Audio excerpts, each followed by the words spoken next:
Okay, I believe that one of the things that determines the quality of your life is the meanings that you attach to things. Now, check this out. As humans, we are literally meaning making machines. We make meaning out of everything.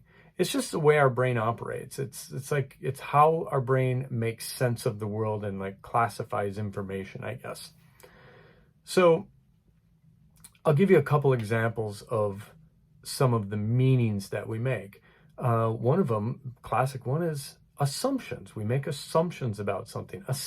An assumption is a meaning that we make. A prediction. We're predicting how something's going to be. An opinion on something. An opinion is essentially a meaning that we've assigned to something. So that's just a few of the like many different ways that we assign meaning to things. Now, here's what's important to know is that the meaning making that happens in our brain, it happens on autopilot. It's not something that we consciously try to do. We can consciously try to do it, but when we're not trying, it happens automatically. Just like our breath. I can consciously take a breath in, breathe out, hold my breath. I can take control of my breath.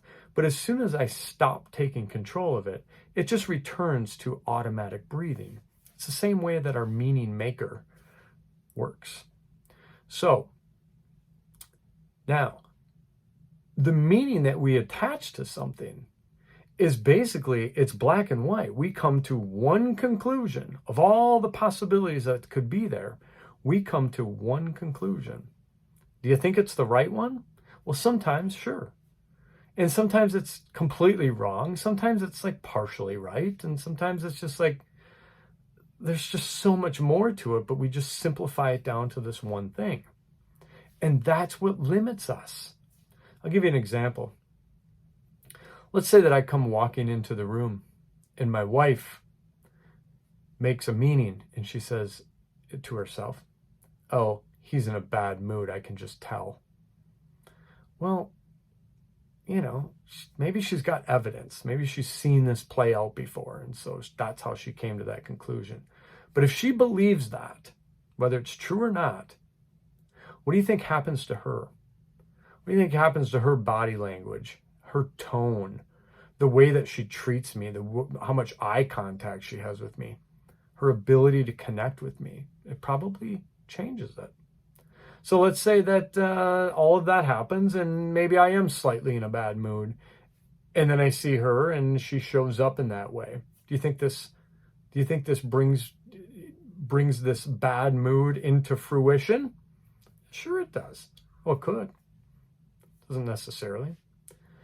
Now, what if she was able to diffuse from that belief that I'm in a bad mood? What if she was able to do that and actually not think I was in a bad mood and remain in, let's say she's already in a good mood, she's able to remain in her good mood?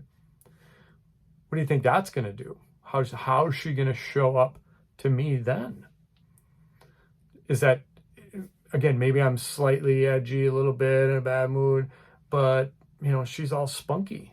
Hey, that could pull me out of my little funk, no problem. But if I'm just kind of barely in a funk and she shows up in this way, it's probably going to bring me down. So it's not a guarantee. I'm not trying to claim that you have control over other people and how they're feeling or how they're going to act. But you certainly do have some influence in it. So what do you do about this? Well, in order to change the meanings that you attach to things or bring flexibility to them so they're not so concrete, number one, we have to be self-aware, which is mindfulness. We have to be mindful that I just made something mean something. And this is what I made it mean, and it may or may not serve me well. So you become self-aware. If you don't become self-aware, again, you're running on autopilot. It's just going to happen. But if you can use that mindfulness, Be self-aware that you just made something mean something. Then you use this simple but wildly effective technique that's called diffusion. So the opposite of diffusion is obviously fusion, and that's where you are fused with your thought or fused with the meaning. Like you are living your life as though this meaning that you attached is reality. Again, it's probably not exactly reality. So diffusion, there's lots of different ways, and I can teach you all of them. But my favorite way to apply diffusion is this. You notice that you've just created a meaning, or you've noticed a thought or a conclusion that you came to. And you say to yourself, maybe in your head, you could say it out loud, it might be weird if there's people around, but whatever. You say, I'm having the thought that he's in a bad mood. Instead of he's in a bad mood. I'm having the thought that he's in a bad mood. And just notice what you feel when you say that. You will likely feel some separation from it. It will literally become diffused. You will notice that, like, oh, it's just a thought. And remember, you are not your thoughts. You're also not your feelings. Okay. After you've said that, then you say this. I'm noticing that I'm having the thought that fill in the blank, whatever it is, that he's in a bad mood in this case.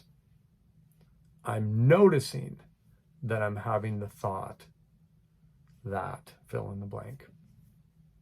It just brings another level of separation. By the time you've said both of those things consciously, you will notice a difference. I almost promise you. I did it this morning on 2 occasions. It was fabulous. I know for a fact that I diverted, not necessarily an argument, but definitely like the thought that I was having was going to put me in a place where my energy wasn't going to be very well received. And I have averted that, and everything went normal and fine. So this is a really powerful thing that you can do. It's available to you at any time. Just remember that you are automatically fused with your thoughts. It's up to you to defuse. Give it a shot. Let me know how it works. Maybe leave a comment or reach out to me, email me, DM me. Let me know.